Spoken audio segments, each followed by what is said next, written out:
தேவி, இந்த புராதன பல்லவ சிம்மாசனம் உன்ன மாதிரி ஒரு உத்தமிய அதுக்கு உரியவளா கிடைக்கிறதுக்கு எவ்வளவோ தவம் செஞ்சிருக்கணும். நீ மனைவியா கிடைக்கிறதுக்கு நானும் எவ்வளோ காலம் தவம் செஞ்சிருக்கணும்னு மாமல்லர் சக்கரவர்த்தி சொன்னப்போ அவரோட கம்பீரமான குரல் கூட கொஞ்சம் தழுதழுத்துச்சு. வானமாதேவிக்கும் அதை கேட்க சந்தோஷமா இருந்துச்சு. ஏதோ சொல்ல முயற்சி பண்ணாலும் அவங்களுக்கு வார்த்தையே வரல. பாண்டிய குலவிளக்கே கேளு, நீ என்னோட மனைவி மட்டும் இல்ல, எனக்கு அப்புறம் சிம்மாசனம் ஏற போற மகேந்திரனோட அம்மா. பல்லவ மக்களை எல்லாம் ஒரு நாள்ல ஒரு நொடியிலேயே வசீகரிச்சு அவங்களோட பாசம் மரியாதைய கொள்ளையடிச்ச சக்கரவர்த்தினி. என் அப்பா இறந்த கொஞ்ச நாள்ல மந்திரி மண்டலத்தார் எனக்கு பட்டாபிஷேகம் பண்ணாங்க. அப்போ என் பக்கத்துல நீ உட்கார்ந்திருந்த. அப்போ எங்க குலகுரு ருத்ராச்சாரியார் நம்மளை பார்த்து சொர்க்கலோகத்துல தேவேந்திரனும் இந்திராணியும் உட்கார்ந்துருக்கிற மாதிரி இருக்குன்னு சொன்னாரு. கொஞ்ச காலமா காஞ்சியில மழை பெய்யாம இருந்ததையும் நீ வந்ததும் மழை பெஞ்சதை ஞாபகப்படுத்தி நீ சாஷாத் இந்திராணியே தான்னு சபையில இருந்தவங்க சொன்னாங்க. செந்தமிழ் புலவர்கள் உனக்கு வானமாதேவின்னு புனைப்பெயர் வச்சாங்க, பாடல்கள் பாடினாங்க.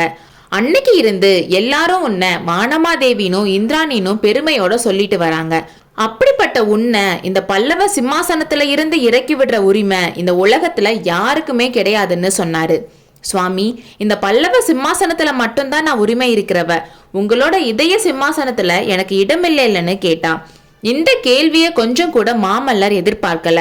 கொஞ்சம் நிதானிச்சு வானமாதேவிய அன்போட பார்த்து, இப்படிப்பட்ட சந்தேகம் உன் மனசுல இருந்தும் அதை பத்தி கேட்காம 9 வருஷம் இருந்திருக்க. தமிழ் மறை தந்த திருவள்ளுவர் எழுதின இந்த குறளுக்கு பொருத்தமானவன் நீதான். சாதாரண பெண்ணுக்கு அந்த மாதிரி சந்தேகம் வந்திருந்தா தினம் 100 தடவையாச்சும் அதை பத்தி அவ கணவன் கிட்ட கேட்டு அவனை நரக வேதனைக்கு உள்ளாக்கியிருப்பார்னு மாமல்லர் சொன்னாரு. பிரபு, அப்படின்னா நான் கேள்விப்பட்டது உண்மை இல்லையா? அதை நினைச்சு எத்தனையோ நாள் தூக்கம் இல்லாம இருந்ததெல்லாம் வீணான்னு கொஞ்சம் உற்சாகமா கேட்டா. தேவி, உண்மை இல்லாம ஒரு வதந்தி பிறக்காது. நீ கேள்விப்பட்டது எல்லாமே பொய் இல்ல, அது என்னோட பூர்வ ஜென்மத்தை சேர்ந்த விஷயம்னு சொல்லிட்டு கொஞ்ச நேரம் அமைதியா இருந்துட்டு அவர் சொல்ல ஆரம்பிச்சாரு. ஆமா, அது என்னோட பூர்வ ஜென்மம், தேஞ்சு மறைஞ்சு போன பழைய கனவு. என்னோட இளமை காலத்துல ஒரு சிற்பியோட மகள் என் மனசுல இருந்தா. அவளுக்காக எதையும் செய்ய நான் ரெடியா இருந்தேன். ஆனா என்னைக்கு அவளோட மனசுல அன்பை விட ஆங்காரம் அதிகமாகி என்னோட அன்பான வார்த்தைகளை உதறினாலோ, நான் அவ்வளோ தூரம் தேடி போய் என் கூட வர சொல்லி கூப்பிட்டதுக்கு பிடிவாதம் பிடிச்சுக்கிட்டு வர மாட்டேன்னு சொன்னாலோ, அன்னைக்கே என் மனசுல இருந்து அவ போயிட்டான். இன்னமும் நான் அவளை மறக்கல, மறக்க முடியவும் இல்லை. அதுக்கு காரணம் அவளுக்கு நான் அன்னைக்கு கொடுத்த வாக்குறுதிய இன்னமும் நிறைவேற்றாம இருக்கிறனாலதான். என்னைக்கு அவளுக்கு கொடுத்த வாக்குறுதியை நிறைவேற்றி வாதாபிய அழிச்சு அவளை விடுதலை செஞ்சு அவ அப்பா கிட்ட ஒப்படைக்கிறேனோ, அப்போ அவளோட நினைப்ப என் மனசுல இருந்து வேரோட புடுங்கி எரிஞ்சிருவேன். அதுக்கப்புறம் என் மனசுல உன்னையும் நம்ம குழந்தைகளையும் இந்த பல்லவ சாம்ராஜ்யத்தையும் தவிர வேற எதுவும் இருக்காது. தேவி, நான் சொல்றத நம்புறியா இல்ல சமாளிக்க ஏதாச்சும் சொல்றேன்னு நினைக்கிறியான்னு மாமல்லர் கேட்டாரு. வானமாதேவி அந்த செகண்டே கட்டில இருந்து கீழே இறங்கி மாமல்லரோட பாதங்களை தொட்டு, பிரபு, உங்களோட வார்த்தைகள்ல எப்பவும் எனக்கு நம்பிக்கை இருக்கு. உங்களோட வார்த்தைக்கு விரோதமா என் கண்ணெதிரில் நீங்க நடந்துகிட்டா கூட என் கண்கள் மேலதான் நான் சந்தேகப்படுவேனே தவிர உங்களை சந்தேகப்பட மாட்டேன்னு சொன்னான். சந்தேகமும் ஆங்காரமுமா இருக்க சிவகாமியோட காதலுக்கும் இந்த பாண்டிய நாட்டு மங்கையர் திலகத்தோட சாத்வீக காதலுக்கும் எவ்வளோ வித்தியாசம்னு மாமல்லர் யோசிச்சாரு. அப்புறம் அவங்கள தூக்கி கட்டில் அவர் பக்கத்துல உட்கார வச்சு, இந்த விஷயத்த பத்தி இப்ப நீ கேட்டது நல்லதா போச்சு. என் தலையில இருந்த பெரிய பாரத்தை நீ இறக்கி வச்சுட்ட. அதுக்கு பதிலா உன்கிட்ட இந்த பெரிய ராஜ்ய பாரத்தை ஒப்படைச்சிட்டு போறேன். நான் இல்லாதப்போ மந்திரி மண்டலத்தார் ராஜ்ய விஷயங்களை பார்த்துக்கிட்டாலும் ரொம்ப முக்கியமான காரியங்கள்ல உன்னோட யோசனையை கேட்டுதான் நடப்பாங்க. தேவி, ஒரு முக்கியமான காரியத்தை மட்டும் உன்கிட்ட தனியா ஒப்படைச்சிட்டு போறேன். அதை நீ கண்டிப்பா நிறைவேற்றி தருவேன்னு வாக்கு கொடுக்கணும்னு சொன்னாரு. பிரபு, என்னால நடக்க வேண்டிய காரியம் எது இருந்தாலும் கட்டளை இடுங்க, அதை என்னோட பாக்கியமா நினைச்சு நிறைவேற்றி வைக்கிறேன்னு சொன்னான். ரொம்ப முக்கியமான காரியம் இருக்கு. உன் அண்ணன் மகன் நெடுமாறன் ஒரு பெரிய சைன்யத்தோட வாதாபி படையெடுப்புல என் கூட சேர்ந்துக்க கிளம்புனான். ஆனா இன்னும் இங்க வந்து சேரல.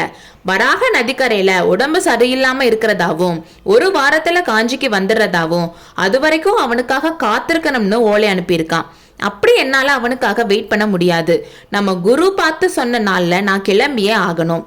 தேவி, வர வழியில நெடுமாறன் சமணர்களோட வலையில விழுந்துட்டதா எனக்கு செய்தி கிடைச்சிருக்கு.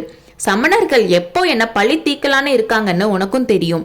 அதனால நெடுமாறனால இங்க எதுவும் ஆகாம இருக்க நீதான் பாத்துக்கணும்னு சொன்னாரு. பிரபு, இந்த விஷயத்துல நீங்க கவலை இல்லாம இருங்க.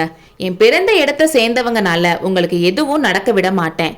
நெடுமாறன் அந்த மாதிரி கெட்ட எண்ணத்தோட வந்தா இந்த கையில கத்தி எடுத்து அவனோட நெஞ்சில குத்தி கொன்னுடுவேன்னு கம்பீரமா சொன்னான். மாமல்லர் லேசா சிரிச்சிட்டு, வேண்டாம் வேண்டாம், உன்னோட மல்லிகை இதழ் மாதிரி மிருதுவா இருக்க கையால கத்தி எடுத்தா வலிக்கும்ல. அப்படி ஒருவேளை அவசியம் வந்தா நமச்சிவாய வைத்தியர்கிட்ட கேட்டு நல்ல விஷமா வாங்கி பால்ல கலந்து கொடுத்துடு. ஆனா அது மாதிரி எதுவும் நடக்காது. என்னோட சந்தேகம் ஆதாரம் இல்லாம கூட இருக்கலாம். இருந்தாலும் ராஜ்ய பொறுப்புல இருக்கிறவங்க இந்த மாதிரி சந்தேகப்பட்டு முன் ஜாக்கிரதையா இருக்கிறது ரொம்ப அவசியம். அதுலயும் போருக்காக தூரமா போறப்போ ரொம்ப ஜாக்கிரதையா இருக்கணும்லன்னு அவர் சொல்லி முடிச்சாரோ இல்லையோ, அரண்மனை சுவர்கள் எல்லாம் அதிர்ற மாதிரி ஒரு பெரிய முழக்கம் கேட்டுச்சு. கேட்ட உடனே புல்லரிக்கிற வைக்கிற அந்த சத்தம் வெளியில இருந்து வருதா இல்ல தரைக்கு அடியில பாதாளத்துல இருந்து வருதான்னு தெரியாத மாதிரி எப்படியோ அந்த படுக்கை அறைக்குள்ள வந்துருச்சு. நடுராத்திரி ஆயிடுச்சு. யுத்த பேரிகை முழங்குதுன்னு சொல்லி மாமல்லர் துள்ளி குதிச்சாரு. அவர் அப்படி துள்ளி குதிக்க வச்ச யுத்த முழக்கம் அவர் கண்முன்னால அதி பயங்கரமான போர்க்களங்களோட காட்சிகளை கொண்டு வந்து காட்டுச்சு. பெரிய கருங்குன்றுகள் இடம் விட்டு நகர்ந்து ஒன்றையொன்று தாக்குவது போல் ஆயிரக்கணக்கான போர் யானைகள் கோரமாக பிளிரிக்கொண்டு ஒன்றையொன்று மோதி தாக்கின. 100 ரதங்கள் பூமி அதிரும்படியாக விரைந்து சென்று ஒன்றின் மீது ஒன்று இடித்து தூள் தூளாகி விழுந்தன. 10,000கணக்கான குதிரைகள் வாயு வேகமாக பாய்ந்து சென்று போர்க்களத்தின் மத்தியில் சந்திக்க, அவற்றின் மீதிருந்த போர் வீரர்கள் கையில் இருந்த ஈட்டிகளை கொண்டு ஒருவரை ஒருவர் தாக்கிய போது ஈட்டிகள் மின்னலை போல் ஒளிவீசி கண்களை பறித்தன. லட்சக்கணக்கான போர் வீரர்கள் கூரிய வாள்களை கொண்டு ஒருவரை ஒருவர் வெட்டி தள்ளினார்கள். பார்க்க பயங்கரமான இரத்த வெள்ளம் ஒரு பெரிய மாநதியின் பிரவாகத்தை போல் ஓடிற்று. அந்த பிரவாகத்தில் உயிரிழந்த கரிகளும் பரிகளும் காலும் கையும் தலையும் வெட்டுண்ட மனிதர்களின் உடல்களும் மிதந்து சென்றன. இந்த பயங்கரமான கோர காட்சியுடன் கலந்து ஒரு பெண்ணின் ஆங்காரம் நிறைந்த முகத்தோற்றமும் மாமல்லரின் அகக்காட்சியில் தென்பட்டது. அது சிற்பி மகள் சிவகாமியின் முகந்தான் என்று சொல்ல வேண்டியதில்லை அல்லவா? அடுத்த அத்தியாயத்தில் சந்திப்போம்.